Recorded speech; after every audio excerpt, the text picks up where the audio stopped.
Okay, guys, so thank you, everyone. That's another amazing webinar that is happening within the framework of the weekly fasting group. So first, my name is Arik. I am the moderator of this group. I just want to tell you that this is a big international group operating online, specifically on WhatsApp. And we have people virtually from all over the world. And the common denominator of this group is that we fast as a group once a week, at least for 24 hours.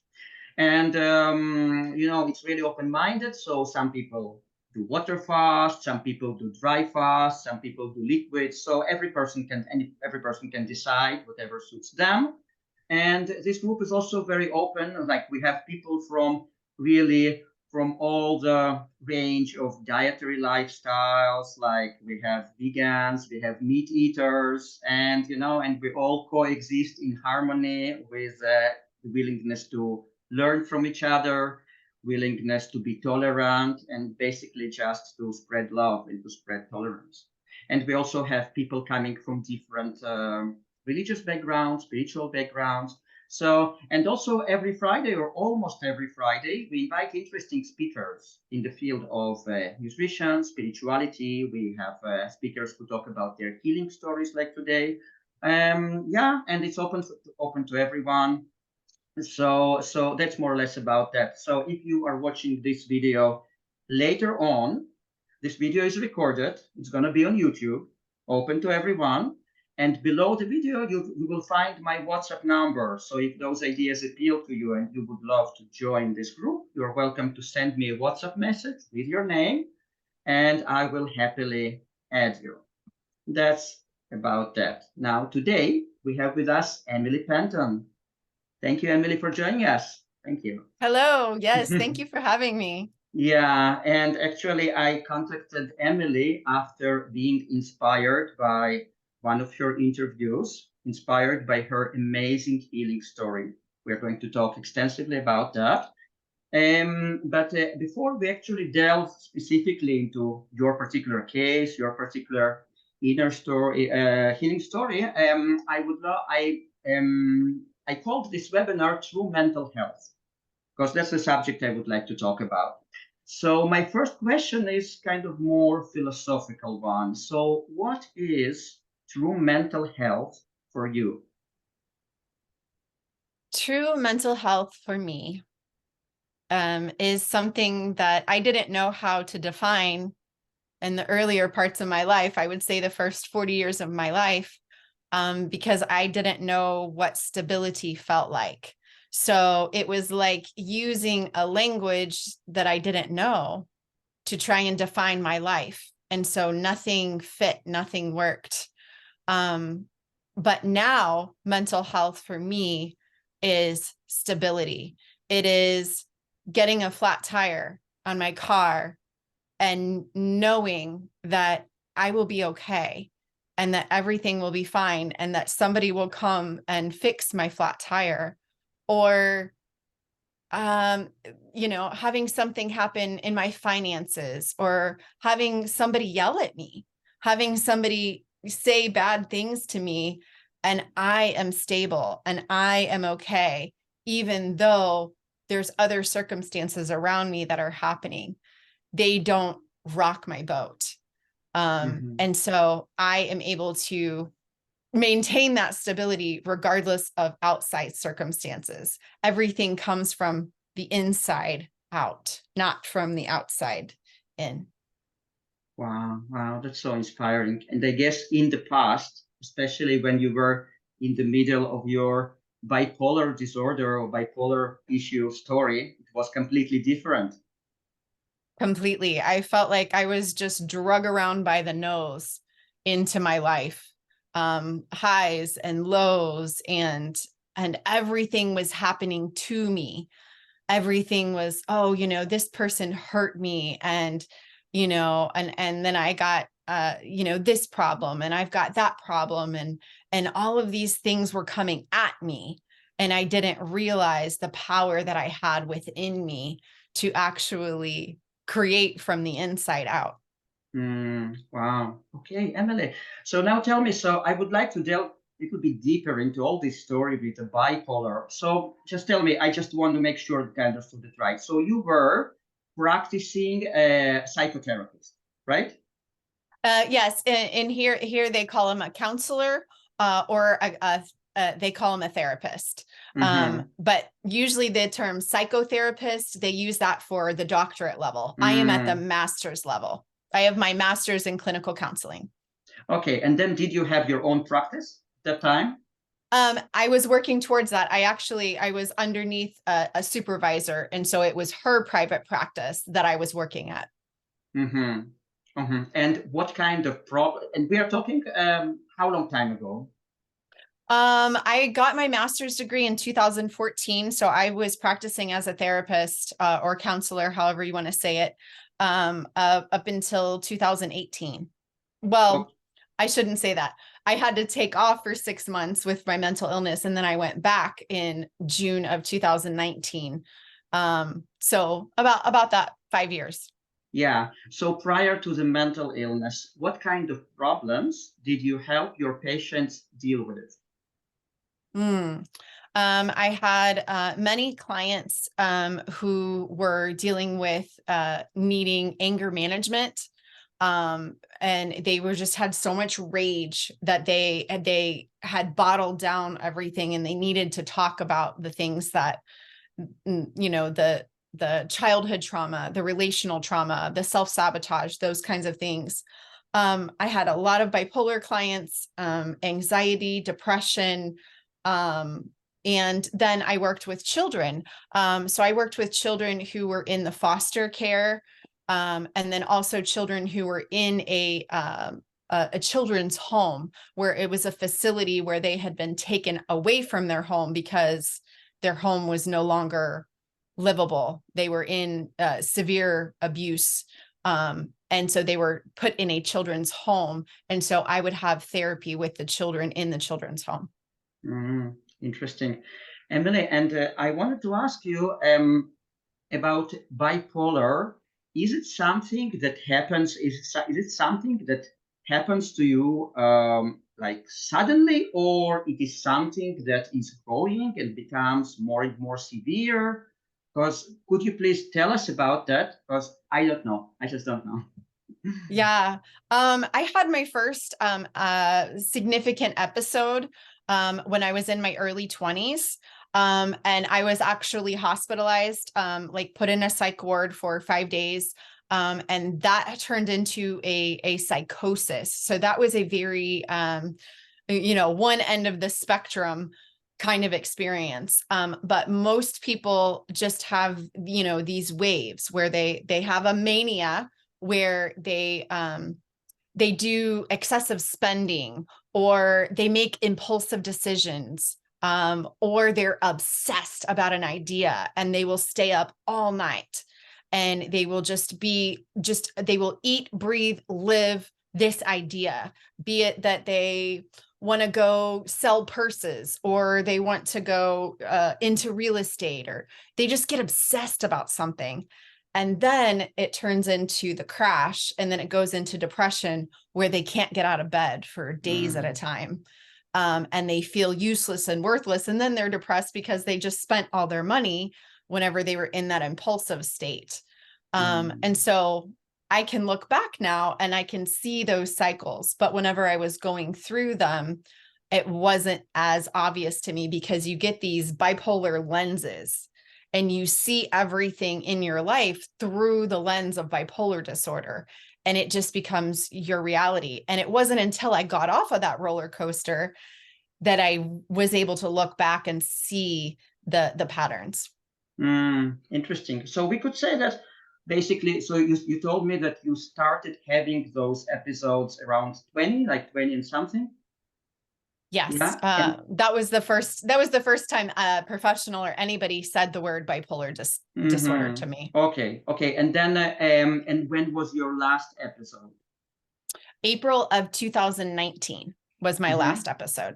Yeah. So in terms of the age, so you had those episodes from being 20 years old up to what age, more or less?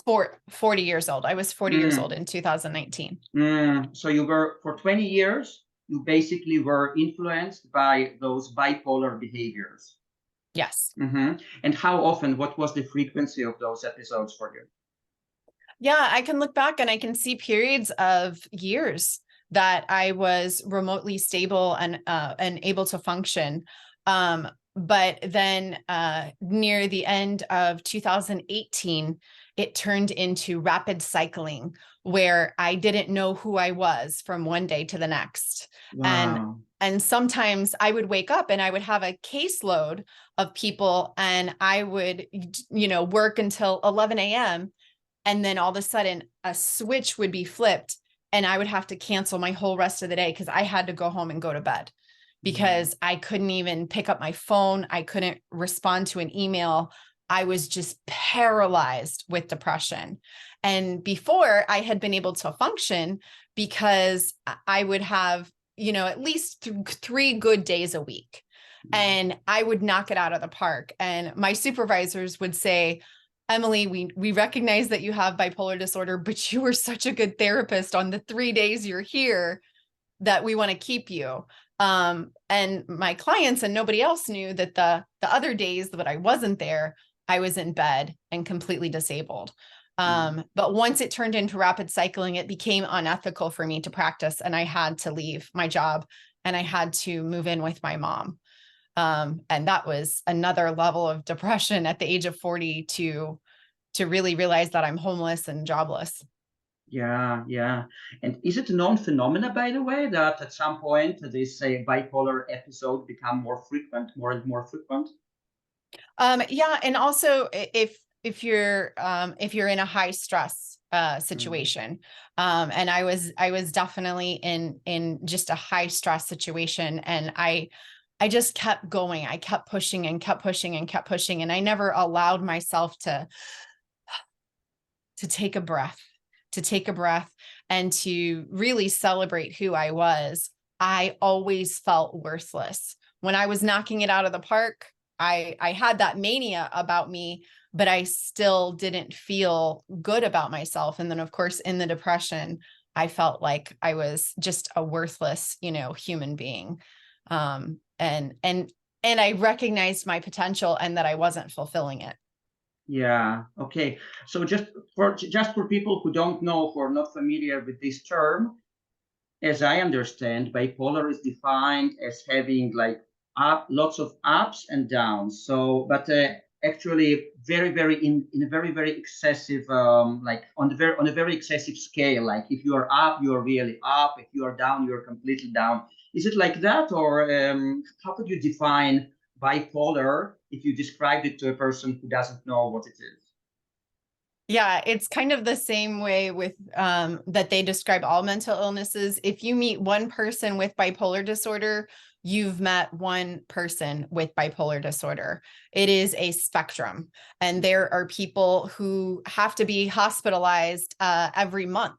There are people who, like me, I was hospitalized in my 20s and didn't have another psychosis episode. And I was able to still function. And then there's other people who go years without a manic or depressive episode, and then all of a sudden it hits them out of nowhere. So there really, unfortunately, is no rhyme or reason, which makes it very difficult to manage and very difficult to diagnose. Okay. And they tried to manage yours, I guess, with tons of psychiatric meds. Yeah, I didn't start the psych meds at the age of 20. I started them in my early 30s. So I was on psych meds for about 8 years. At my most, I was on 900 milligrams of lithium, 80 milligrams of Prozac, 80 milligrams of Adderall just to get out of bed every day. I would take 40 right in the morning and then 40 at noon so that I could keep my eyes open and I could still stay awake. And then I had Ambien to sleep every night. And I still wasn't functioning. So none of those psych meds I responded to. It never helped. Everything just exacerbated my mental illness. And then at some point, you also got diagnosed with MS. Yes. So how did it happen? Tell us. First of all, I personally love definitions. So for people who don't know, how would you define MS? What it is exactly? Yeah. MS is actually, if you break down the words, multiple sclerosis. And so multiple means many, sclerosis means scars. So there's many scars on my brain. And so whenever they took the MRI, you can see it and you can see these scars. And I had scars on my left temporal lobe, which means that there was actual brain damage. And the nature of multiple sclerosis is that it is a degenerative disease. And so those scars spread and multiply. And so you get them all over your brain and all down your spine. And you essentially become incapacitated. And you are unable to walk, unable to like hold things like I couldn't like grip a pencil. Like I couldn't, like it would just like fall out of my hand. I couldn't hold on to anything. And then I couldn't walk without an assistive device. I was never wheelchair bound. But I had to have a cane and I had to have I had to have a walker to get from like here to the bathroom. Wow. So is it considered to be an autoimmune disease? Yes, they definitely say it's an autoimmune disease. I don't understand all the science of that. But yes, that they put it in that category with saying that you need to reduce the inflammation. Okay. Okay, Emily, so now before we actually get to how you got out of all this mess, I wanted to ask you, just very interested, you treated patients with different mental problems, but then you found yourself having those episodes, not knowing basically how to help yourself because your meds didn't work, etc. How did you feel towards your profession, your occupation, your patients at that time? Yeah, it's funny because I was advised by my mentors to not disclose my mental illness with my patients.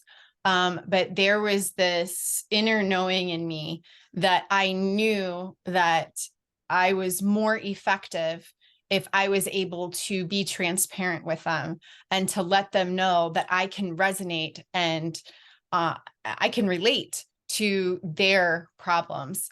Not because I read about it, not because I have my master's degree, but because I've been there and I could really get in the puddle with them. And I was actually, very, very successful, very well liked, always requested for all of my clients because I didn't, go, so how does that make you feel? I was like, I know how that feels. Let me show you what I'm using, the tools that I'm using to, to endure this nightmare.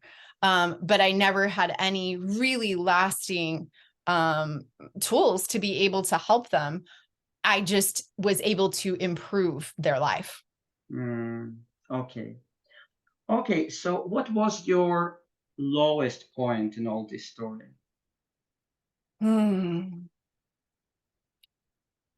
That's hard. I think it was definitely having to quit my job at the age of 40 years old and to move in with my mom because it took all of the air out of my balloon and I had no more hope. And I would literally just sleep every day, all day long and all night long. And then whenever I got diagnosed with, because the multiple sclerosis actually came at that same time. And so I really felt like, okay, I'm either going to the psych ward or I'm going to the nursing home, because with multiple sclerosis, you're just supposed to get worse and, not being able to hold your bladder or anything and not be able to walk, not be able to like feed yourself. And so that was definitely the lowest. Okay. Yeah, I think that you also mentioned even in your interviews that you even had some kind of suicidal tendencies or suicidal thoughts. Yeah. Could you Yes. tell more about Yes. that? Well, all along, I always felt like I would be really glad if I just don't wake up tomorrow. Like I would be so happy to just not wake up tomorrow. So I've always had that feeling. And it wasn't until I got the multiple sclerosis and the bipolar disorder that same, knock was just like, okay, I'm worthless, and it was more the bipolar disorder. Once I got the MS, I had this fight in me. But I had the MS for probably 10 years, but I got diagnosed and I got the actual terminology. But the bipolar disorder and moving in with my mom, I really felt like I am not helpful to my family. I'm not helpful to myself, and I'm not helpful to society. So I would just be better to just take myself out. And so I had a lot of very real suicidal ideation at that point. Okay. And tell me, Emily, so when you say that once you were diagnosed with MS, you suddenly had this fire, had this fighting energy, do you mean that it was kind of the last thing that you decided, now I'm going to fight for my life? So that was more or less the mindset, or what did you mean by that? Well, my timing is really the unfolding of my story is a little confusing. So I basically started changing the way that I was eating February 24th of 2019. That was my moment. I couldn't take one more day. I couldn't take one more thing. I didn't know that I had multiple sclerosis at that point. So as soon as I changed my eating and I stopped eating, the processed foods and the sugar, and I switched my eating, then I, went through the transition, and then I was hospitalized and diagnosed with multiple sclerosis. So a logical person would have said, oh, I changed my eating and now I have this worse, situation. I have a physical diagnosis now. But there was this knowing in me that I knew whenever I made that decision on February 24th. And then when I was hospitalized and on March 12th of 2019, I knew that I was on the right track and I had to keep going. And I had no idea that I was going to resolve both bipolar disorder and multiple sclerosis. Wow, that is so impressive. So, Emily, now, very important question for many people who might be at their lowest point right now, watching you now or later on. What happened at that lowest point? What helped you get out of this mess? Yes, absolutely. Well, I have a very brilliant brother. And he didn't really understand my mental illness. But as with the love of a brother, he reached out to me and he told me about a woman who resolved her bipolar disorder 10 years prior. And all she did was change her eating. And it wasn't so much the information that my brother sent, it was that I resonated with that information. And there was this knowing inside of me that I knew that even if I could get a glimpse of hope, even if I could get even any of my symptoms, any relief from my symptoms, I was going to try this. And so I went overnight from eating, I would eat, like if I made cookies, I would make 2 batches so that I could eat the dough of one batch of chocolate chip cookies, and then I could cook the other cookies and eat the entire batch of the cooked cookies. Entire pizzas by myself, ramen noodles, chicken nuggets, French fries, soda, wine, beer, everything. Like I ate everything, and I was insatiable. So I would eat every 2 hours, to the point where I would have a tub or a jar of peanut butter on my nightstand, so that if I woke up in the middle of the night, I could down a couple of tablespoons of peanut butter and then go back to sleep. I was a food addict. Okay, and then your brother told you about this woman. By the way, what's her name? Amber O'Hearn. Amber O'Hearn. And what's the name of her book in case someone is interested? I think it's called Eat Mostly Fat. If you Google Amber O'Hearn's book, it will pop up. And she's got the audio version right there. And that's all I listened to was the first chapter. She's got multiple chapters now. I don't think she's even finished the book. But Amber O'Hearn, you will find it. Okay. And so you listened to this first chapter while being at your lowest point, right? While being really depressed. Yeah. Okay. And then, so what was the information that you got that resonated with you? So what she did was she was worried about her weight. And for some reason, I never cared about my weight. I was 5'8" and I was 250 plus pounds. And I was a big girl, but being from Missouri, everybody looks like that. Everybody's a big girl here. And so it was just normal, you know. I wasn't worried about my weight. But she was worried about her weight. And so 10 years previous, she started eating only animal meat and animal fat, and specifically animal fat. And she focused on that. And whenever she did that, she was about 2 weeks in. And then her husband came to her and he said, have you, I'm afraid to say this, but have you noticed what a good mood you're in and how stable you are? And she was like, oh my gosh, yes. And so whenever I heard that, I was just like, you know what? I want that for my family, because I was so unpredictable and irritable, and I would just bite their head off, and they never knew what they were getting with me, if I was going to be in a good mood or if I was going to be in a bad mood. And so I was like, wow, I would love that stability for my family. And so that's whenever I went overnight and I started eating animal meat and animal fat. So how long did it take you before you actually felt the real results? I would say it was the end of the 3rd week. So about the beginning of the 4th week, it was so crazy. All of a sudden I had this glimpse of hope, and it was only 10 minutes. And it was such a foreign emotion that I was just like, what is that? What is that? That feels really good. And I was just driving my son. I was driving home from dropping my son off at school, and I felt hope. And then it was gone. So it was only 10 minutes. But then the next day it came back at a different time of the day, and it was 15 minutes. And then it multiplied. And now I literally cannot have a bad day. And what I loved about that hope was that I started to plan for my future.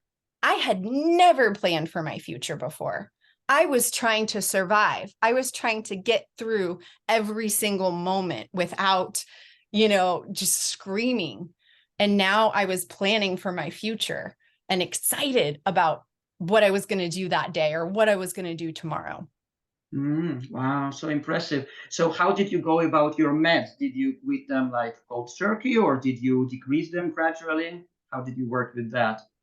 Yeah, no, I was in no hurry to get rid of my psych meds.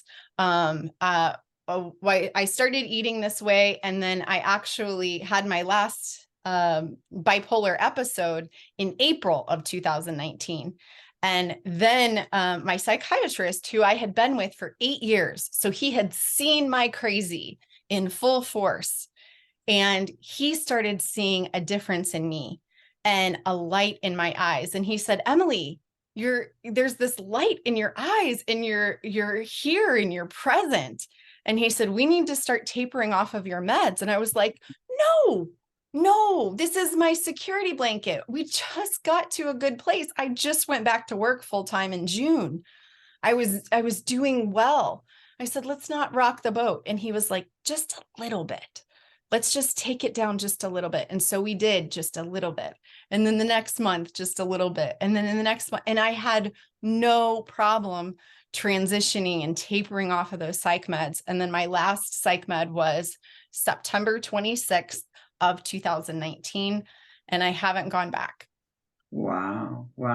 Yeah. I just want to insert something, just say something for the people who are watching later on, because I listened to quite a lot of videos about metabolic psychiatry and all this natural way of treating mental disorders. So people like professional don't recommend quitting anything on your own, because it's dangerous. It's really dangerous. So a person needs to work with a professional. Professional might be, maybe you need to find a professional who is open-minded enough, but should be a professional who is going to follow you and out of your meds. Yeah, never do it on your own. Yeah. Never. I agree with that. Okay. Yeah. So how long did it? So since you changed your diet, from the point you changed your diet and up to your last bipolar episode in terms of time, so how long did it take? So I changed my diet February 24th of 2019. My last episode was April of 2019. So and then my last psych med was September. So basically from February to April. So it's not a long time. It's just few months. Yeah, but I was very consistent and I did not cheat. I felt like I was doing this to save my life. Wow. So there was no wanting to have a cheat day because I was fighting for my mind. Wow. And did you actually throw away all the junk food and all the processed food that you had at home, or what did you do with that? I didn't have that luxury because I was living with my mom and my stepdad and my son. And so I was in their environment. And so I was not able to just not be around it. And I was still around it. But I just had that discipline for me. I was able to guard the gate of my mouth, that nothing went into my mouth. But it was still in my environment. Okay. And Emily, so now important question. So in your opinion, do you think that what worked there, was it certain nutrients in meat that you were lacking, or was it the fact that you just eliminated all the garbage? How do you feel intuitively, even if you are not an expert in nutrition, Yeah, I think that there's no way that I could ever really know what it was. But there's definitely some theories. I did discover later that I have a problem with methylation and absorbing B vitamins. And so my body needed to get to the source. I couldn't have all these fillers of ramen noodles and soda and everything else in the way. I needed to get to the nutrients. And the quickest way to the nutrients for me was a fatty ribeye. Some people, the quickest way might be a vegetable. But for me, that was just my route to get to the nutrients. And I'm sure that all of the processed foods and the sugar that I was eating was causing inflammation and just mucking up the whole system. And so when I removed those things and then got to the nutrients, that's when everything switched. Interesting. Okay, Emily, so we've been about half an hour into the interview and we have quite a lot of people listening to us now, quite large audience. So guys, welcome again. And if you have any, we are going to open our mics right now for the questions. And so if you have any questions, just unmute yourself and ask, and then we will proceed with my questions. Revital. Hi, good evening. Hi. First of all, I must say I'm fascinated, with your life story. And I'm familiar with a lot of things. I studied psychology and also dealt with moods. And I discovered that I'm raw vegan mostly, and I've discovered that it really helps because when you eliminate all the junk food, then and also we had interviews with Dr. Filanov, is an expert on that, on detoxing, and he said that depression's got to do with liver. When the liver is not cleaned, it so I've also been investigating this thing. So And I was wondering, you spoke about you've got an inner voice that, and okay, and well, I'm part of this group, and of course, fasting is about detoxing and cleaning the body, and so I was wondering about you said you've got an inner voice and you fast from time to time. So I was wondering about that. I mean, what do you mean by inner voice? And, you know, how did you start your fasting lifestyle, and how do you feel it affects you? I mean, you spoke about what you eat, but it's also important what you don't eat, even more than. So I'd like to thank you. I'd like to hear about that. Thank you. Absolutely. Absolutely. And it's so funny because I go back now to that moment, whenever I first heard that audiobook, and I was literally in the bathtub. That was the only thing that I could do, was just, I set my phone on the top of the toilet and I laid in the bathtub and just listened. And I really was not in a mental space or in a spiritual space to have any connection to a divine connection. I was in misery. I was in the pit of mental illness, hell, and torture, and just self-loathing every single day, every moment of the day. There wasn't even a good spot in my day. And so it was so evident whenever I was listening to it that there was truth. And it was just this inner knowing, this inner clarity inside of me that just went, I'm going to try that. And I'm used to my bipolar disorder doing these big dramatic shifts. And so I just kind of assumed it was me on another manic episode. But I didn't care because I was just going towards this relief. And so I really don't know now how that inner knowing and that inner clarity was able to get out of that mess, but it did. And I'm so grateful for that divine appointment, because I was able to, and I had no idea that I was going into fasting. I had no clue that I was doing that, but that's what naturally progressed. I would eat a ribeye, a fatty ribeye, first thing in the morning, and then I wouldn't be hungry. And so I would fast until the next day. And then I would eat another really fatty ribeye. And then some days I wouldn't be hungry at all. My body would be totally satiated. And so I'd fast for 48 hours. And then that's whenever I got really clear mentally. And then I started getting intentional about my inner knowing, and I started meditating. And now it's become just almost like I'm never alone. Like there's always this inner knowing, this Holy Spirit, this great spirit, this higher self, this God that is always with me, guiding and directing all the decisions of my life. So I don't know how that appeared in 2019, but it did just enough to get me to the point of clearing out everything else so that I could get on this spiritual journey to get to where I am now. It sounds like a vicious circle. You gotten yourself into a positive, a vicious circle where it just, and I was laughing because when you said you ate this rib and you didn't need anything for the next until for the next 24 hours, it sounds like lions. They eat once because it's so heavy and satiating, so they don't. They. That's funny. That's actually what Michaela Peterson coined it as, is the lion diet, to eat only beef. Because she has autoimmune disease and mental illness, and she was able to resolve it as well.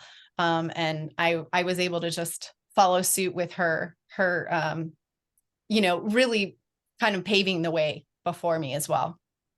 So you just eat meat nowadays? Actually, I did for many years. I just ate grass-fed, grass-finished, and fatty beef. But now I have incorporated sweet potatoes every once in a while, yogurt every once in a while, sauerkraut. And so I've slowly been able to incorporate a couple of more things, but I'm still very, very meat heavy, fatty beef.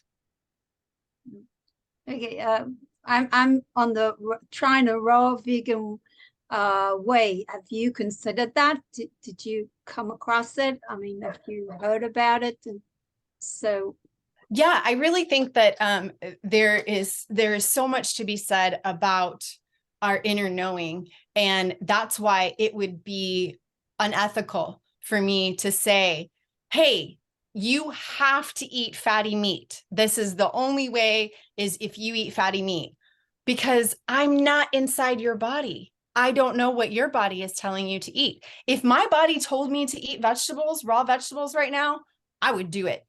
I would so do it. I would gladly do it. But you have to follow that inner knowing inside of you.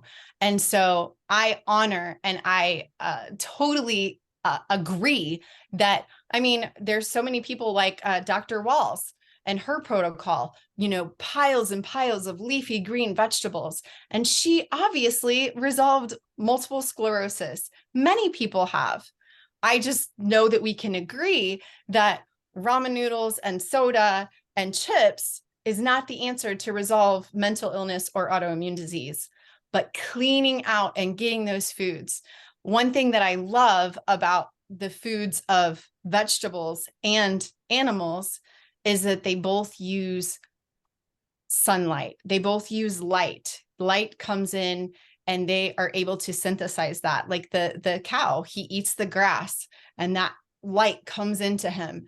And so I think it's the foods with light that really are what is healing. And it doesn't matter if it's vegetables or if it's animal meat and animal fat. And who knows, if my body tells me to start eating vegetables, I will do that. as long as it's not plastic and metals and chemicals. Yes, good point. Yeah. Okay, thank you. Thank you very much. Thank you very much. Okay, Kelly, now it's your turn. Hi, Emily. Thanks so much for sharing your story. I cannot even put into words how much it resonates, and just thank you, because I'm literally taking notes on kind of what you're sharing, what I'm integrating as you're sharing, and integrating how to perhaps share my own healing story, which parallels yours in many ways and diverts in different ways, but it's wonderful to have a space to be able to, so thank you, Arik, to share these types of things, because we can learn so much from each other. So thank you both. Thank you so much. My much. question for you is, how has your level of consciousness shifted with your experience of healing? I mean, going from so much of what you've described, especially bipolar 2 with rapid cycling, which I've experienced, it's like, I used to say that there's this, you know, you've suicidal ideation, I can never say that word, that, you know, you mentioned, and I have experienced, it's kind of like there's suicidal thoughts, and then I found that it's like there's a sub basement to that, where it's like, you don't even have the motivation to try to off yourself. So I didn't know if you could just speak to that, like, how has your level of consciousness shifted in coming into, as you were just describing, like your connection with whatever words you would choose, but God, source, creator, spirit. Yes. I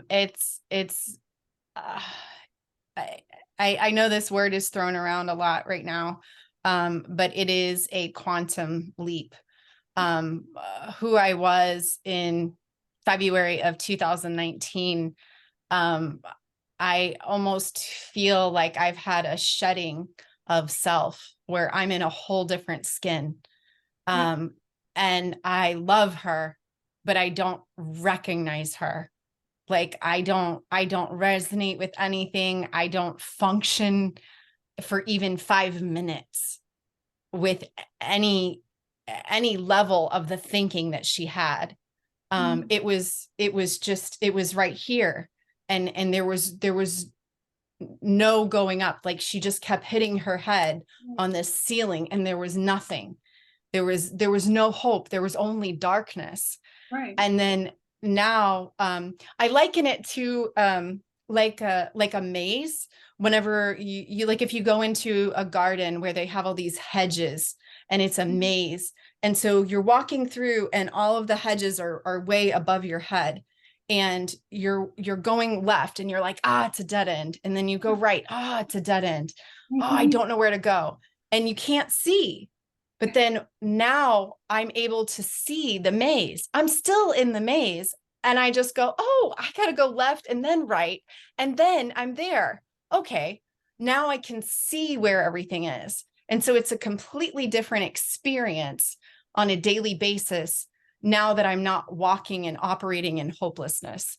There's a hope and there's a joy and there's an excitement to see what's going to happen today, what's going to unfold today. And so I'm literally not the same person. That's amazing. Yeah, I totally resonate with that. Like shifting out of this labyrinth that just, it's like the labyrinth from hell that you just can't seem to get out, or there's actually no exit. Intentionally, you have to ascend out. And so I love that. Thank you so much. That's beautiful. And you really embody and exude this healing journey. It's like that saying, I can't, what was it? It's something to the effect of like, who you are screams so loudly that I can't even hear what you're saying. You know, it's just your presence. So just thank you both again for hosting this. This is really a beautiful thing. Thank you, Kelly. Thank you so much. Now, Frederick, you posted a few questions in the chat. You are welcome to unmute yourself and ask directly if you want. If not, I will ask, but it's better to hear it from you. Eric, I think I mean, in a public place, I don't know if you're going to hear me well. We can hear you. It's fine. Can you hear me well? Okay. I got to the meeting and it was a little, you had already advanced with your questioning, but I wanted to know what kind of meat. Is it particular, like if you talk about mutton or beef or pork, or was a mixture of all these? That's exactly what I needed to know. Thank you for your question. Yeah, actually, I also, just like I said, with the, the inner knowing of what to eat, I think that I navigated through that also with different kinds of meat.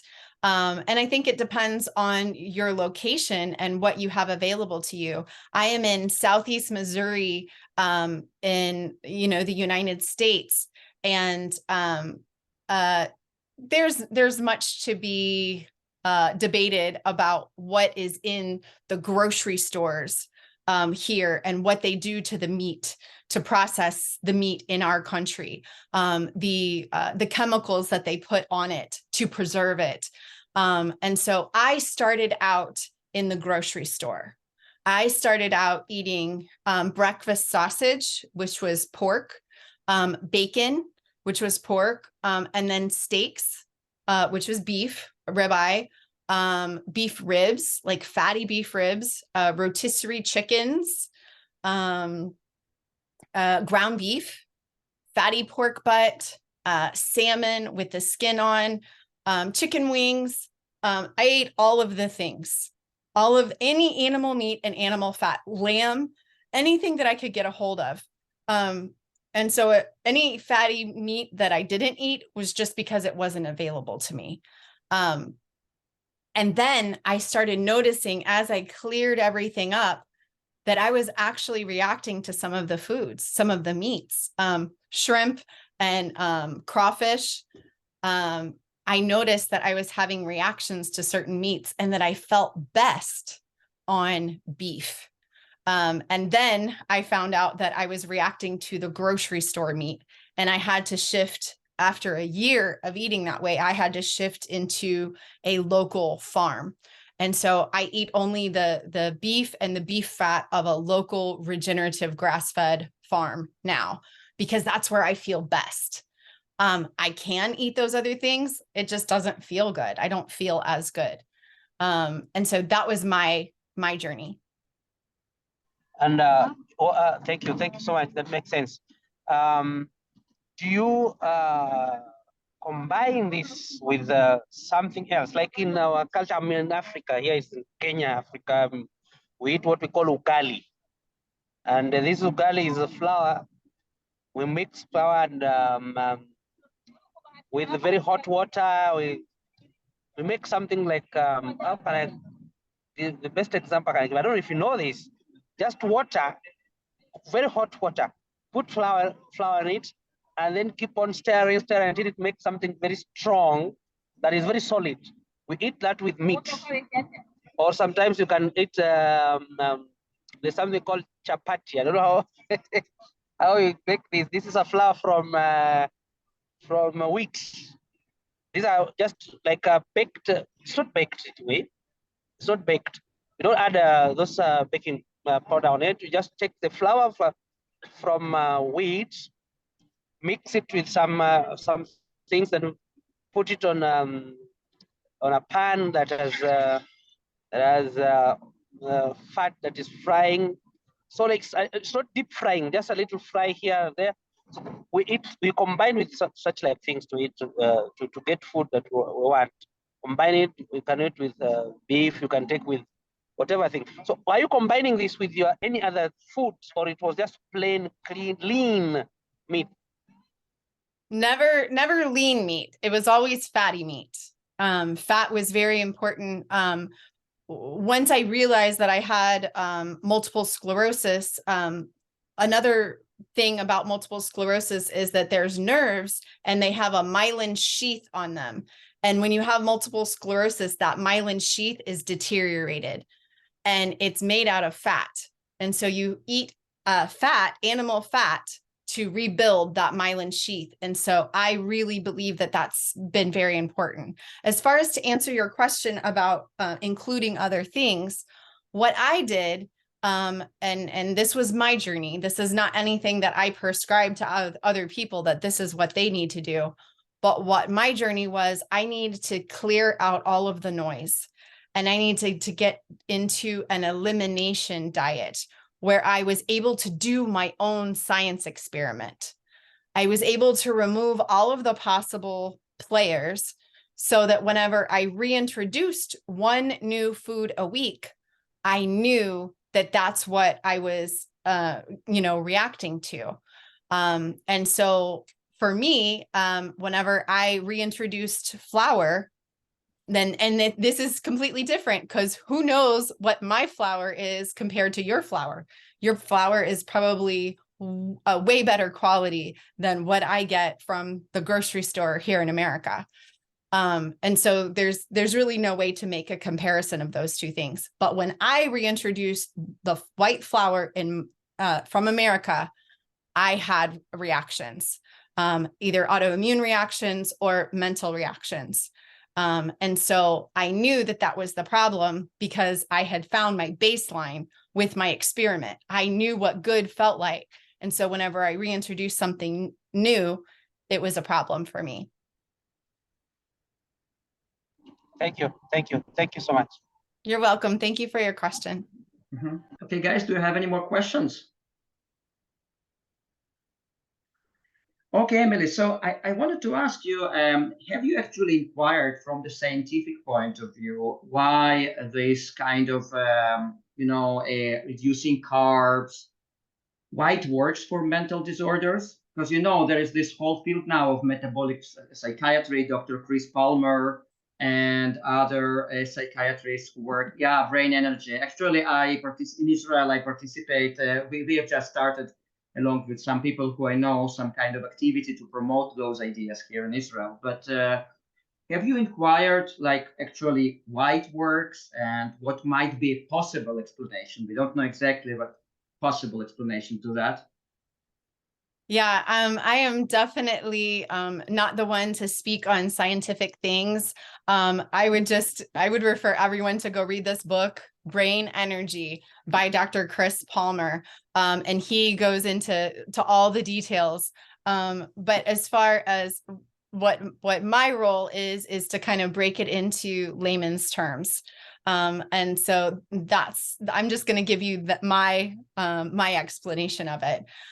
Whenever we are eating processed foods, we are eating chemicals, and we are eating seed oils, and we are eating sugar. And that is exacerbating and causing inflammation in our brain. And so those neurological pathways and those synapses that are supposed to freely be able to communicate are completely unable to communicate whenever there's inflammation in the brain. And the connection with the gut. I think so many people don't realize the connection with the gut and the brain, and how your gut and your stomach, your gut health really plays into mental health. And so whenever you clear all that out, that's whenever you can get to that baseline, and then you can experience that clarity that really I found is it's worth it. It's worth it to be able to just do that experiment and see what it's like to experience clarity and not mental illness. Okay. I wanted to ask you specifically about reducing carbs, because all those approaches are based on low carb diets, whether it's like completely meat based or keto, or just even like vegetarian options, but it's all low carbs in the system that is developed by Chris Palmer and other psychiatrists in this field. Now, specific, because I'm not, like, for example, in my group, most of the people, they're not into processed foods, so, but on the other hand, there are many people who are vegans and vegetarians. So people who do high carb, actually, like fruit-based diets and stuff like that.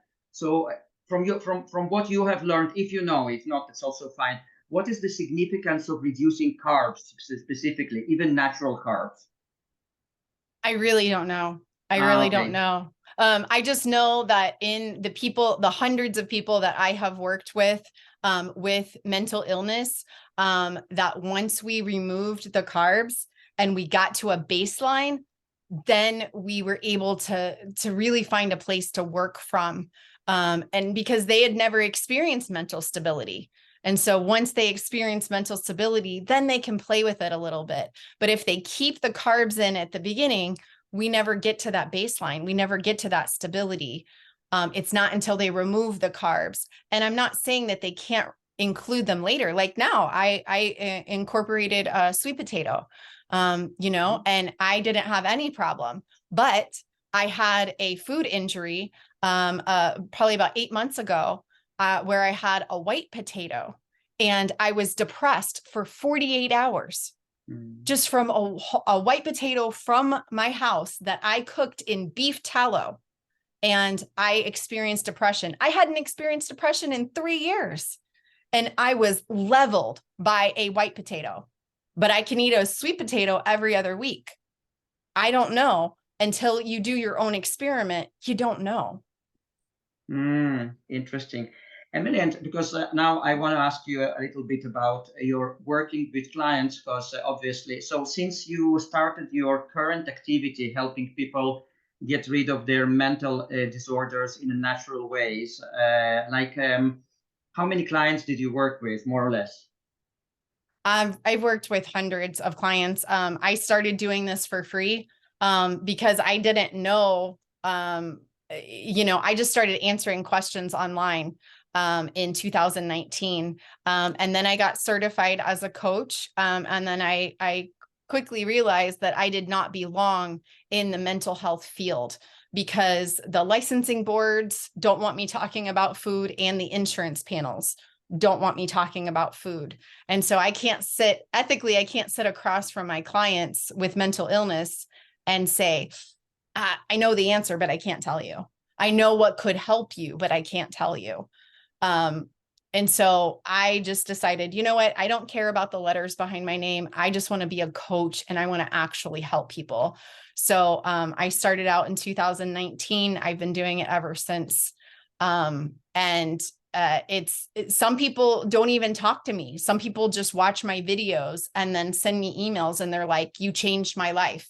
Like, all I did was listen to your story, emulate what you did, and it totally changed my life. Okay. And Emily, and have you ever worked with a person who had mental problems, but they didn't eat processed foods? They they basically ate whole foods, but either vegan or vegetarian or even with some meat. but then you need to decrease even that in order for them to heal or to feel better? That's a really good question. I have personally never had that experience. Everybody that has come to me has been addicted to sugar and seed oils and processed foods. Okay. But that would be a really interesting experiment to see if somebody who's, you know, vegan or vegetarian, what their experience would be like. Yeah, especially you can also be a junk food vegan, obviously, but yes, I'm talking about people who are actually careful about their health. You know, they're buying whole foods and stuff like that. But but still, you know, if they experience some kind of mental disturbances, I was just curious about your experience. So in case you have something like that, you can inform me, and then we'll see how it works. yeah, I would love to. Yeah, and tell me, but now the same question, and I'm also asking, you know, I'm not vegan myself, but I'm asking for many people in the group who are vegans or vegetarians, like if a client comes to you now for coaching, but they have some kind of objections to eating meat, whether it's because of their culture, like Indian culture, or they just want to be vegan or vegetarians, like how would you work with this kind of client who are completely like closed to the idea of eating meat? Actually, I have a really good friend, BNS, who has a YouTube channel in India. I think he's got 500,000 subscribers in India, and he single-handedly brought carnivore to India. And he has helped so many people. And one of the things that he has done is just to kind of meet them where they're at. And some people, you know, it's a matter of using fish. Some people, it's a matter of using eggs, or cheese, or, you know, I think they call it mutton. And so that it doesn't have to be that you're eating a ribeye every day. That doesn't have to be it. So I definitely meet clients where they're at and what they are comfortable with. And I have clients who incorporate vegetables, who they know that they are not having a negative response to vegetables. And so they eat vegetables. I have another client who has a certain amount of white rice. And so what I do is I don't teach people to listen to me. I teach people to listen to themselves. And then I just hold space and hold accountability for that plan. And most of the people that work with me, they're just trying to stop eating those things that they know are not good for them. Okay. Emily, and what is your relationship with food now? Do you see it just as a fuel, or you actually see there is some kind of element of enjoyment, like enjoyment from food? And do you still have any cravings for some kinds of food that you don't have? I definitely don't have cravings. And that went away within 30 days. Some people it takes longer. And I went into another natural progression where I started to eat all of my meat raw. And so I eat my meat and my fat all raw. And so my luxuries now are whenever I go and I have a cooked steak with my family, or myself. And that's a neat experience, but I'm always so quick to get back to the raw because I don't feel as good whenever I eat it cooked. There's this greasy heaviness. And so I feel lighter and clearer mentally whenever I eat it raw. But as far as cravings, I can't really say, you know, that there's anything that I really miss. I really like the fact that I have food freedom, in that I'm not thinking about my next meal. I'm not thinking about food all the time. And that's why I'm able to fast so effortlessly, because I'm not tied down. I'm not chained down to food. It doesn't rule my life. Okay. And do you enjoy having your food? Yes, and no. I mean, it's just like something you do, like you take a shower and you mow the lawn and you do the laundry, and I eat because my body needs nutrition. I'm not sitting there hating it. I'm not like gagging on every bite. And I do enjoy it. And there are moments whenever I do have that cooked steak that I'll just be like, oh, this is such a delicious bite, and I'll enjoy it. But then I don't enjoy the way I feel afterwards. So, you know, yes, I enjoy my food, but I don't get lost in my food. It's just fuel. Okay, very interesting. Okay, guys, do you have any, it's difficult for me to relate to the chat because I want to have my attention on Emily. So guys, if you have questions, just unmute yourself and ask. I'm here, Rick. I really want Good. Now I think you can see me. Yes, Hi. it's much better, yeah. So my question is, does this help with any other ailments? Maybe other sickness, or just mental health issues only? Mine personally helped with my autoimmune disease. It resolved my autoimmune disease. I had multiple sclerosis, and I had multiple tests of blood work and probably 6 MRIs. And it showed within the first MRI, I reduced the lesions by 50%. And now my last MRI showed no MS activity. And so you don't usually get over multiple sclerosis. And so that was a big deal. And I never took the medications for multiple sclerosis. And so I just resolved it with food. And with these classes of mental health issues, is there any that is exempted from it, or it can help with depression, all of them, bipolar, post-traumatic stress, all of those things? Are they all combined, or it's just some specific ones and then others not? The only thing that I have seen that it doesn't help is narcissism. And I have seen it help with bipolar disorder, borderline personality disorder. And borderline personality disorder is very difficult because people split their personality. And so that's something that I have seen that has drastically improved. But they have to stay the course. As soon as they go back off into those sugar and processed foods, they go right back into the borderline personality disorder. Anxiety. I've had so many clients with debilitating anxiety have it resolve. I've had clients with panic attacks, debilitating panic attacks that just ruined their life, and they resolved.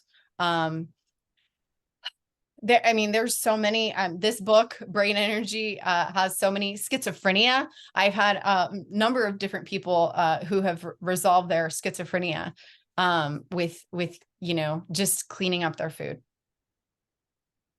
And lastly, were you also combining fasting during this time? Yes. Or which type of fast were you doing? It started out very organic.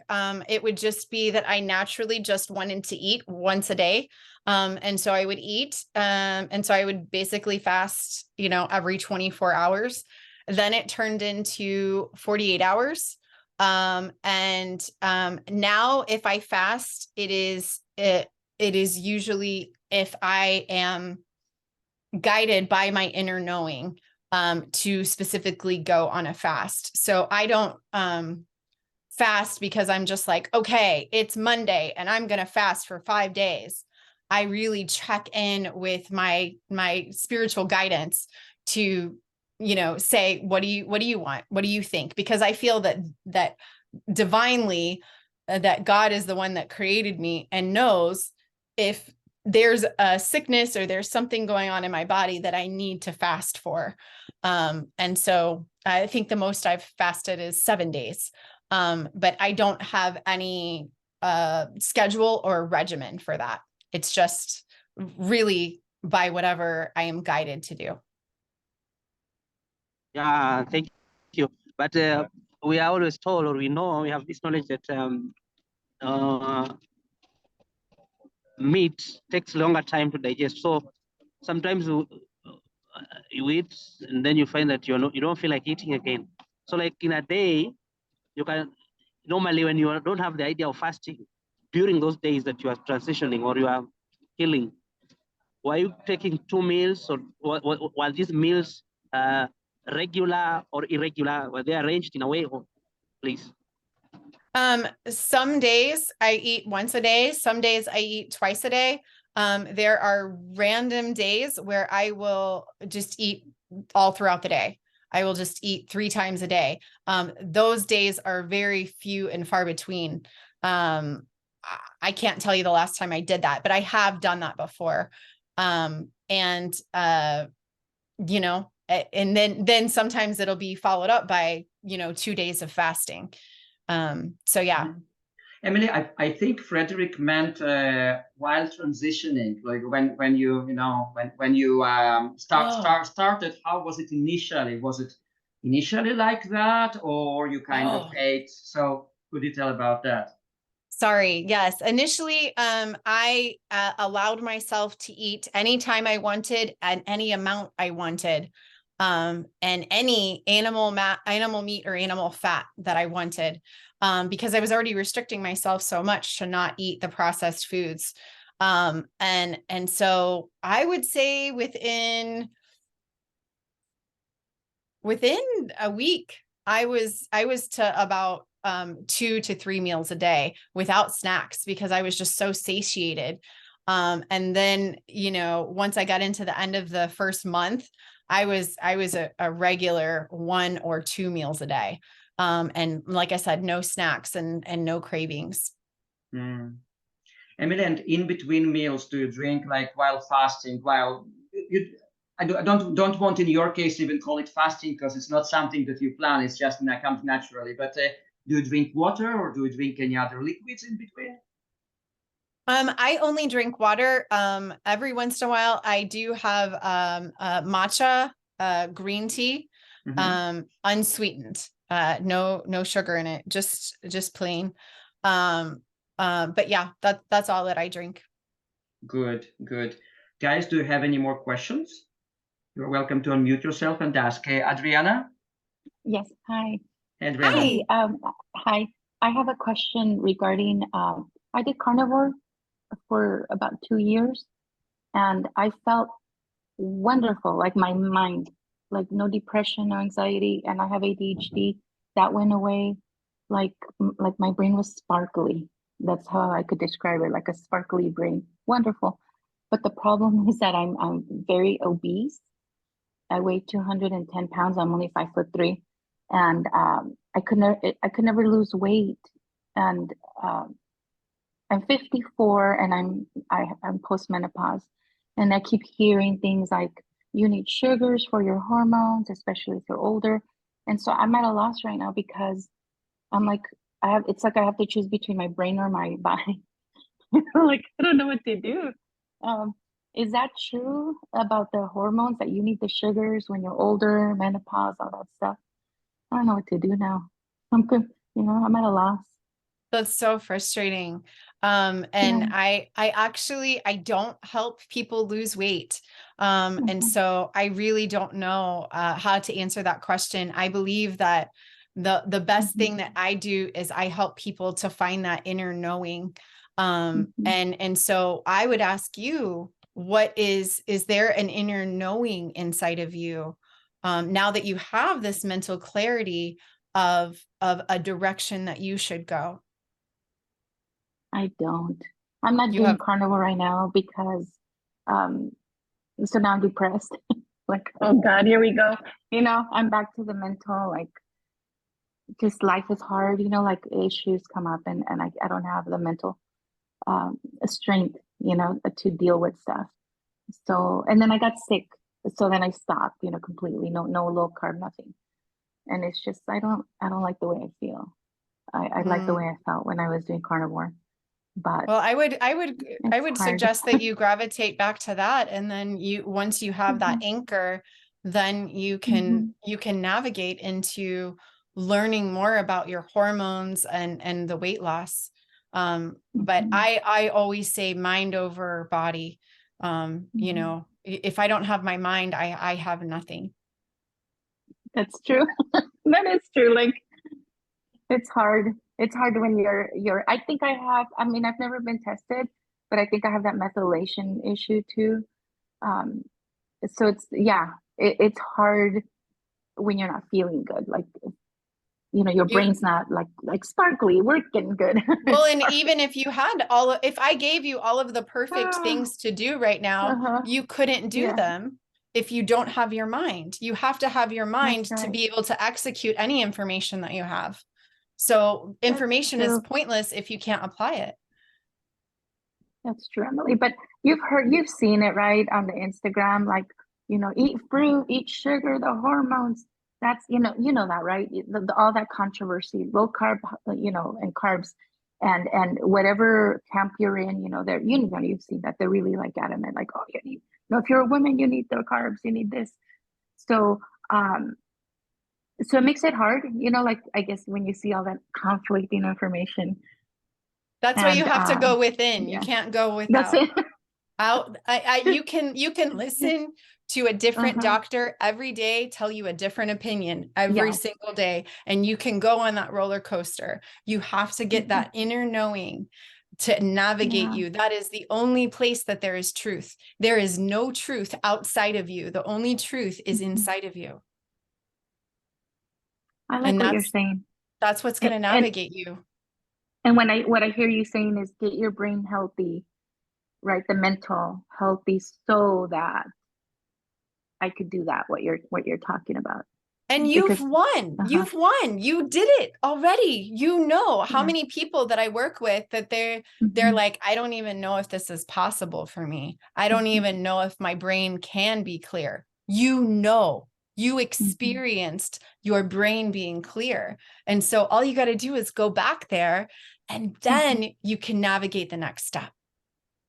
Now, I like that. Have you also heard, Emily, about that the brain, the reason that we feel, I mean, I felt like $1,000,000. I felt like on top of the world. But, you know, again, you know, there's people that say, well, it's because it's cortisol, or it's the stress hormones that are making you feel great. You know, that's another argument, right? And I'm thinking, am I stressed? And that's when I started thinking, am I stressing myself physically to feel great? Have you heard that too, about the stress hormones? Where do they come into play?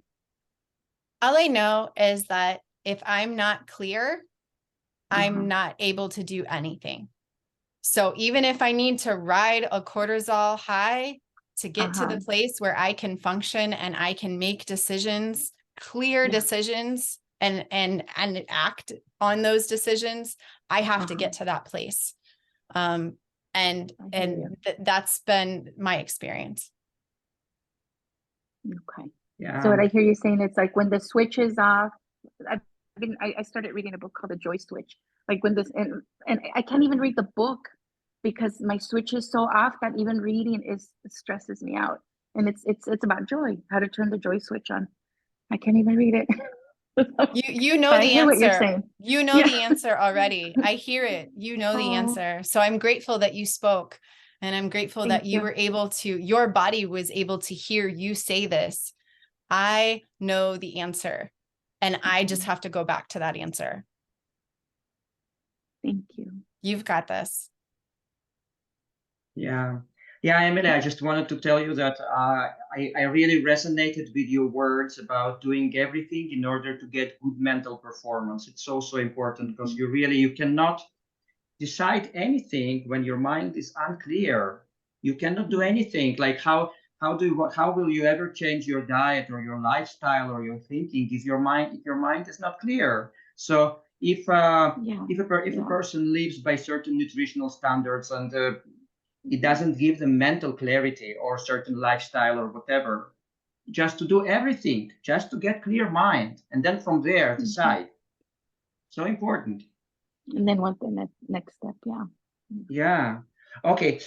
Now, Emily, I wanted to ask you about, first of all, we have one question in the chat. Did you fast while taking meds? Because you mentioned that you still were on meds for some time, but then you probably fasted more and more. So did you fast? Yes. I definitely was on the, 1 meal a day for a considerable amount of time while I was still on the psych meds. Because my last psych med was September.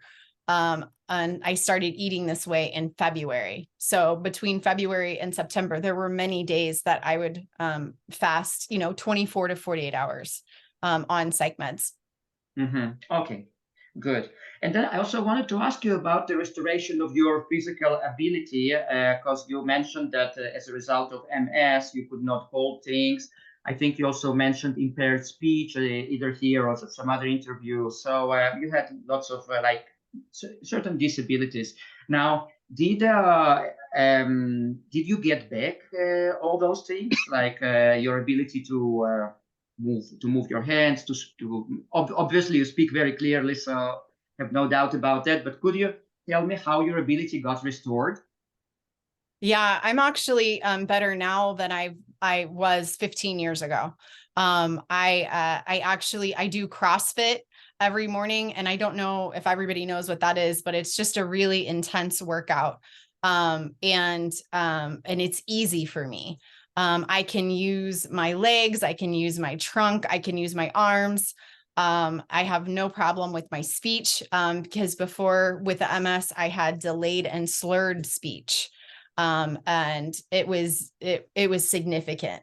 And then I had to have these things where I put it on my pen so that I could grip my pen. I couldn't write if I didn't have these attachments. I had to put these on my forks and my knives because I would drop them.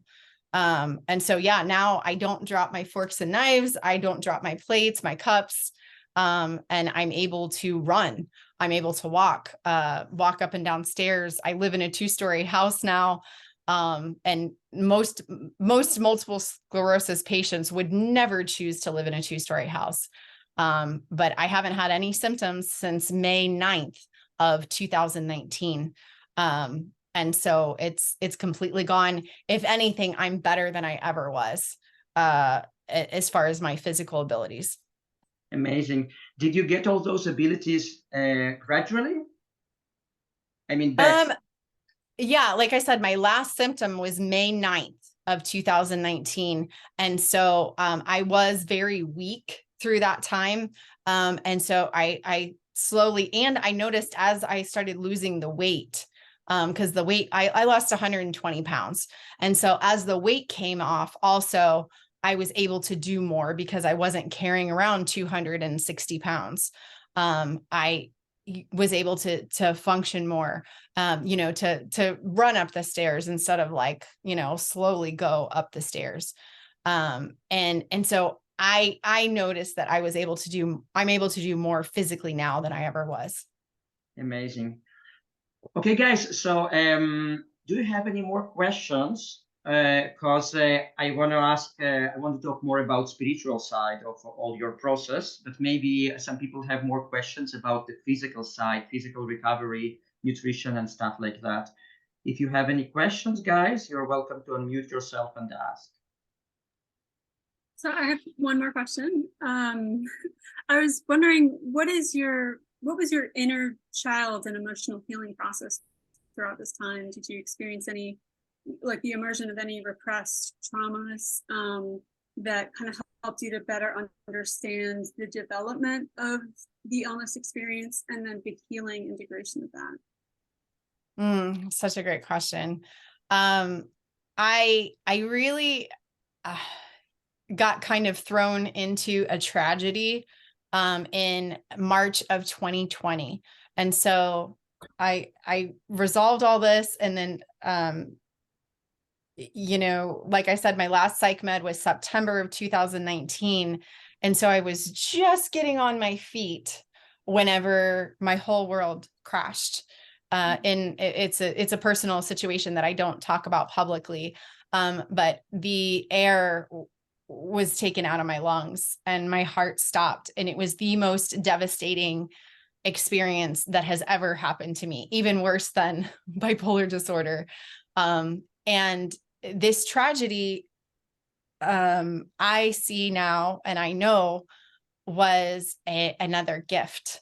It was another layer of healing that was ready for me. And I didn't know I was ready for another layer of healing, but it presented itself to me. And I had to dig in. I had to get very intentional, because what came out of me was rage. I was so angry. I was envisioning killing the people that did this to me. And they were family members. And the anger that I didn't even know was possible that came out of me, it was so evident that I was just like, whoa, like, no, we're not going down this hole. I'm going to protect myself. And it was in April of 2020 that I started meditating. And I had never really meditated. I've had a spiritual background in church with God, and I would have those moments in church where I would just kind of lose myself in the moment, and my brain would go kind of like empty. And so I recognized that feeling, but I had never done that intentionally. So I started with 5 minutes a day, and it was to survive, because I knew that I couldn't hate and want to kill people, because it was just this poison that's going to come back on me. And so as I went intentionally on that journey to really love, that was my mission, is to love this person that hurt me, and love them like radically, like just to love this person that hurt me, and to take away any power that they had over me.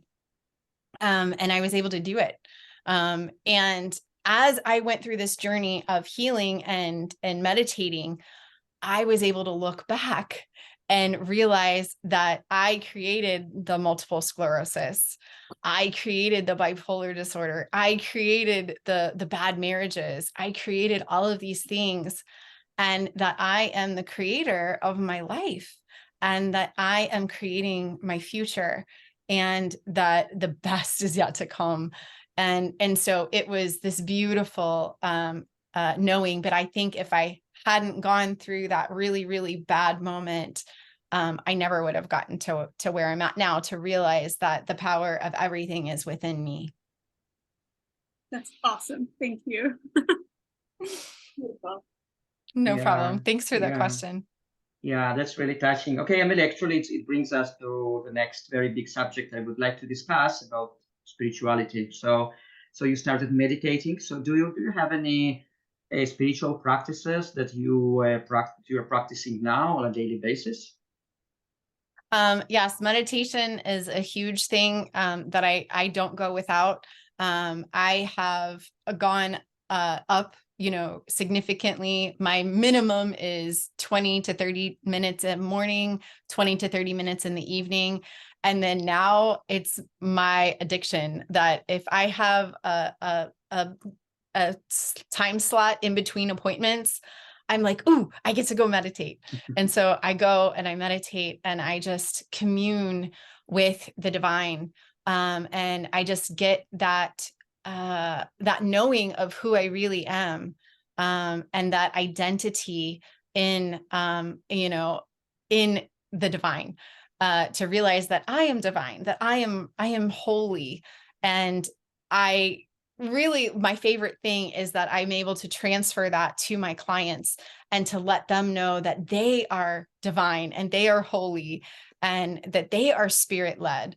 And so I don't, I don't discriminate. I will meet with anyone on any level. If they're, a different religion, if they're a different denomination, if they're Hindu, they're Buddhist, they're, Muslim, they're anything. Like, there's so much power in just that connection, that I don't believe that there's just my way. And so I talk to all of my clients wherever they're at. Okay, fascinating. Okay, and now I wanted to ask you about the system, the healing system that you have created. It's called the inner clarity system, right? Yes. So could you tell us the outline, what it is exactly, and how it was born? How did you create it, and what it includes, and stuff like that? Yeah, I started out, with the same model of being a therapist, that I would just have sessions with people.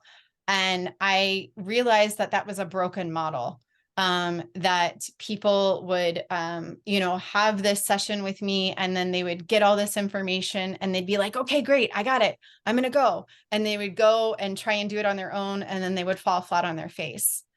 And then they would feel like a failure, and they wouldn't come back to me.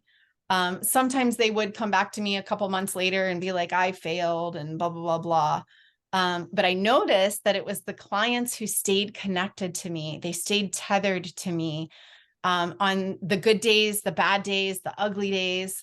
Those were the ones that were knocking it out of the park. And so I just created this, the inner clarity system, to encompass that, so that there was this commitment, this almost like a mother's commitment, that I'm here and I'm not going anywhere. And I want to witness you. I want a front row seat to your transformation. And they commit to say, I'm in, I'm doing this. And so we start with the foundation of the entrance. The gate is the clarity call. I don't work with anyone until I have a call with you first. I have to know that you resonate with me and that I resonate with you. And so that's the starting spot. And then we'll go from there. But if anybody is wanting to work with me, reach out to me for a clarity call, and then I'll see, we'll know. I'll be like, I can't help you. Or I think that you're going to do great on your own. Okay, and what's this system about? Like, what exactly are you doing with your clients? Okay, yeah, the inner clarity system is it's 8 weeks, and we meet individually, and then also I have a series of emails that anchor us. So it's not just like, hey, how's the weather? Like we have a something that we are focused on. And it starts with the foundation of clearing out the noise, clearing out the foods that you agree on are not good for you. Because you know what's good for you and what's not. And so we have that basis of that foundation of the food. And then we go into more of the inner clarity. And I don't teach people to listen to me. I teach people to listen to themselves, and to really have practices that incorporate that inner clarity. Some of it is grounding, going outside barefoot at first sunlight to get that sunlight in your bare eyes. Some of it is really boundaries of protecting yourself from coworkers or family members, and to really know who you are. And so it really unfolds into so much more, and uses the tools that I have from being a therapist that I couldn't use before because they were not clear. And now we get them clear first, and then we can build from there. Mm-hmm, mm-hmm. So when you're saying that you get them clear first, do you mean that they, in terms of diet, in terms of what they put in their body? That's the meaning of like in this case, in this particular case. Yes, that's definitely a foundation, but it's also clearing up their thinking, because as I communicate with them, because every one of my clients in Inner Clarity System, I communicate with them through an app called Marco Polo, where it's like video messaging. And so I read their facial expressions, and I listen to the tone of their voice, and I listen to the words that they are saying. And whenever they have these self-deprecating speech or thoughts, we clear that up. And so I help to redirect them and say, actually, do you see that you just cursed yourself? with Wow. this statement of, I'm a failure and I'm always going to fail. And I come from generations of failures, you know, and so we shift their thinking, we shift their speech, we shift their practices. Amazing.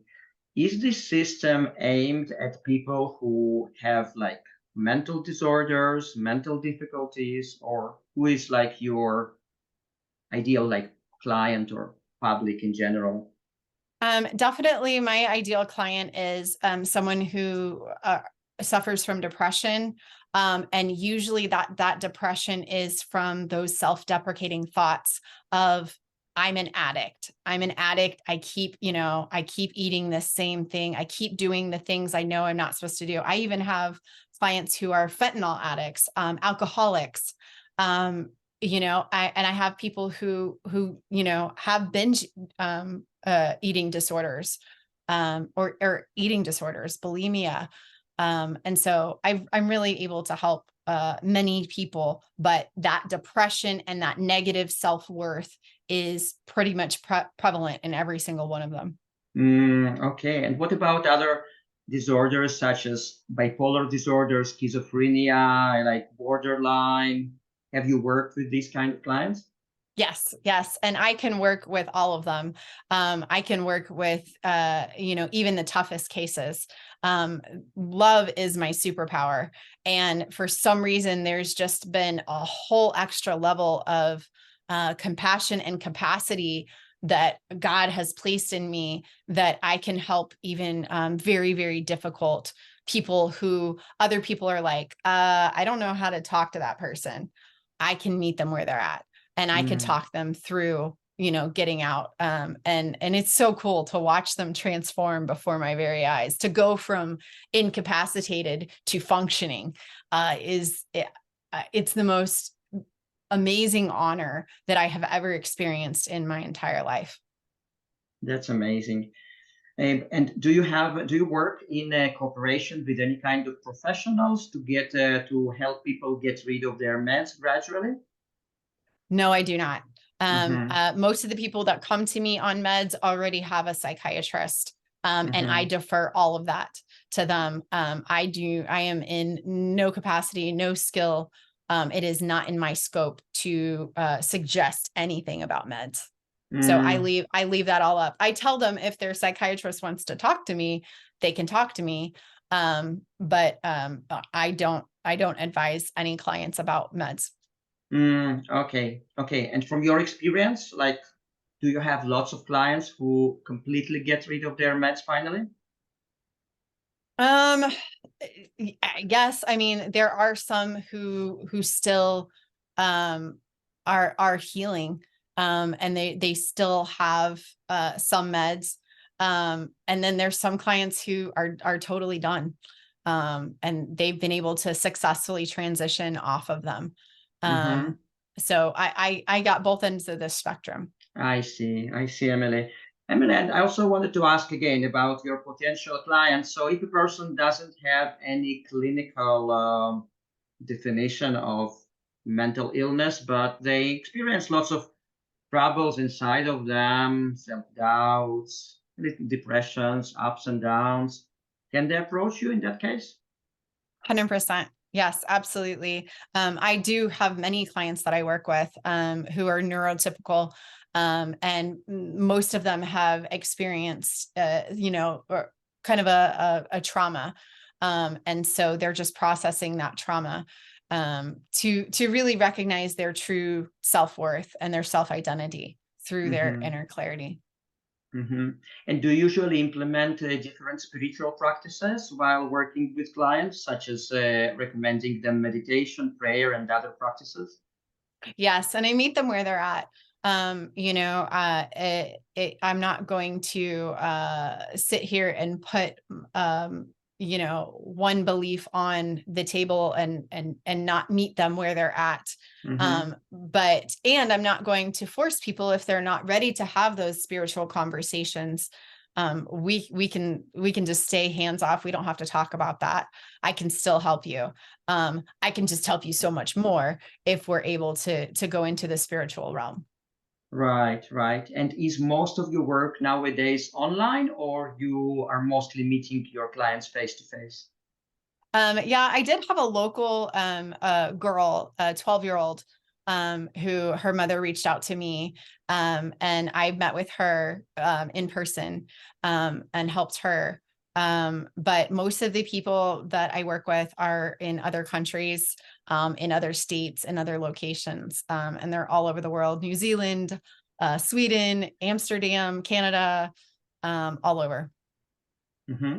So if a person wants to participate in your activities, to get help from you, like how would they go about that?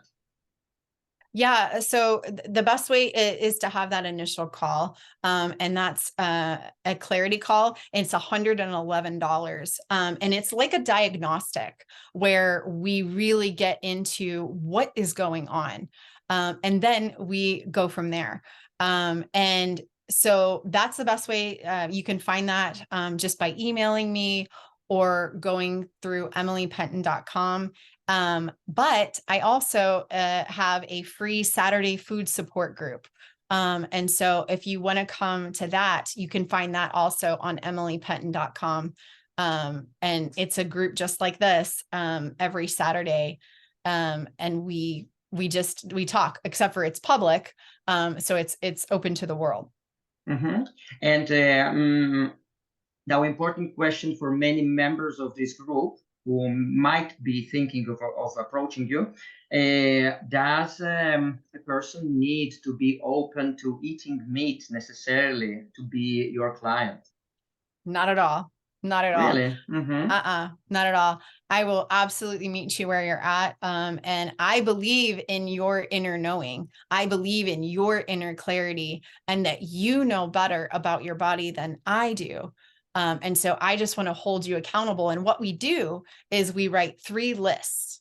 We write a list of foods that you know are good for you. You know that you have no problem with, and that they are the best source of nutrition for you. And then we write a safety net list. These are the foods that you're not so sure that you should eat, but you need to have that safety net list for bad days, whenever you're on your period, or whenever, somebody yells at you, or you're having a bad day. You have that safety net list of foods, but you don't rely on that safety net. And then we have the red flag list, the foods that you are admitting publicly before me, and I am witnessing you, that those are foods that you know that you should never touch. And then we go from there. Amazing. Very interesting. So we'll put, as I told you, we are going to put all the links below this video. So whatever links you want to be put there, will be put there. Now, guys, we are about to wrap it up, but maybe any of you have more questions. So please unmute yourself. Revital again, hello. Hello. I just wanted to ask you a technical question. You said before that seed oil is not good. Do you mean all the seed oils? Like, yeah, I know the canola and all the industrial ones, but what about like olive oil and things like that? I'm sure that there are definitely better sources of olive oil, but there are some that are really, from my research, that they are corrupted. So I would definitely just check your source. Check your source of oil. That's what I would say. Okay. So you basically recommend like from animal source, but and check the all right, check the ones for vegan. Okay, thank you. Yeah, no problem. Any more questions, guys? You have your last chance for today. I will be very happy, Emily, to host you again. Maybe a few months from now, we might do the second part if you enjoyed. Are you enjoying it so far? Have you enjoyed it? I gotta tell you, Arik, I have never experienced a group like this. This is I feel so welcome. I feel so honored. I just feel so much love. just the engagement, and even before we got on this meeting right now, just the way that you have facilitated that, the way that you lead this space, in such curiosity and in love, and inclusiveness, to include, everywhere from vegans to carnivores to keto, and to fasting. Like, that's just so important. So you are creating a beautiful, beautiful thing here. And I am in awe of you and your group. Wow, thank you so much. It's really touching my heart. Okay, guys, before we wrap it up, any more questions? Thank you guys so much. Okay, Emily, so thank you so much. We'll keep in touch in order for me to get the links to be put below the video. And I'll be more than happy to schedule again, maybe 2.5 months from now. We can choose another subject and just chat about it, get some questions. I would love that. I would love that. Thank you guys. And feel free to reach out to me, anyone who's here. I don't want you to hesitate. I'm here. Thank you, Emily, and have a great day. Blessings to you. Bye-bye. Bye. Bye-bye.